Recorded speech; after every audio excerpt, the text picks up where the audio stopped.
পেহেলগাঁও হামলার প্রত্যাঘাতে ভারতের সিন্দুর গুঁড়িয়ে দিয়েছে পাকিস্তানের অভ্যন্তরে থাকা 9টি জঙ্গি ঘাঁটি। আর তারপর থেকে ক্রমাগত উত্তেজনা বাড়ছে সীমান্তে। সংঘর্ষ বিরতি ভেঙে নিয়ন্ত্রণ রেখা বরাবর গুলি মোর্টার হানা চালাচ্ছে পাকিস্তান, জবাব দিচ্ছে ভারতও। উত্তেজনার এই পরিস্থিতি হুগলির অবসরপ্রাপ্ত সেনা জওয়ান উমাপদ গুঁইকে মনে করিয়ে দিচ্ছে বছর 26 আগের কার্গিল যুদ্ধ। বইচি স্টেশন রোডের বাসিন্দা, সামনে থেকে দেখেছেন কার্গিল যুদ্ধ, নিয়েছেন অংশ।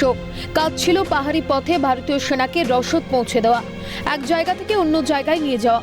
অবসরপ্রাপ্ত এই সেনা জওয়ান মনে করছেন পুরোদস্তুর যুদ্ধ শুরু হলে ভারতের প্রবল শক্তির সামনে টিকতে পারবে না পাকিস্তান।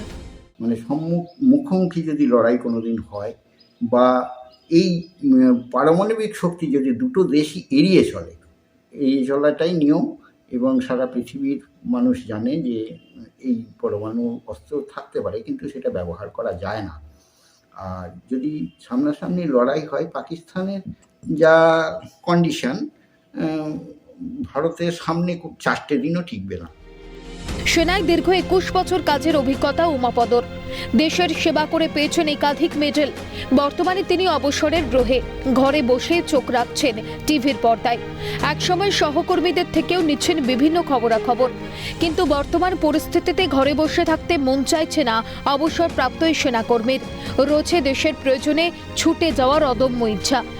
সাফ জানাচ্ছেন ডাক আসলে এক ছুটে যুদ্ধের ময়দানে যেতে প্রস্তুত। এখন যা পরিস্থিতি তৈরি হয়েছে, এই পরিস্থিতির মধ্যে আমাকে ডাকলে আমি তো যাওয়ার জন্যে পা বাড়িয়ে আছি, কিন্তু সেই পরিস্থিতি ভারতের অন্তত নেই। যে এখন আমার 60 বছরের উপর বয়স, তো 62 বছর বয়স, এই বয়সে আর ডাকেও না। মোটামুটি ধরুন 60 বছরের নিচে থাকলে ডাকে, প্রয়োজনের সময় ডাকে। আর সেটা সকল ভারতবাসীর উচিত যে বয়স দেখে নয়, বয়সটা একটা সংখ্যা মাত্র, বয়স দেখে নয়, তখন সকল ভারতবাসীর উচিত সেনাবাহিনীকে সাহায্য করা। বহু শহীদদের রক্তের বিনিময়ে ফের ভারতীয় সেনার কবজা করতে পেরেছে কার্গিল। ভারতীয় সেনার ইতিহাসে সেসব স্বর্ণাক্ষরে লেখা রয়েছে। বইচের বাড়িতে বসে আজ উমাপদ গুঁইয়ের মনে পড়ে যায় কার্গিলের সেই সব পাথরের রাস্তা, লাগাতার শেলিং ঘটনা। এইসব ভেবেই ঘুম উড়ে যাওয়ার জোগাড় হয়ে যায় যে কোনো সাধারণ মানুষের। কিন্তু সেনার সেসব ভাবলে চলে না। তারা বিশ্বাসী সবার প্রথমে দেশ রক্ষার্থে সব রকম ত্যাগ স্বীকারে রাজি।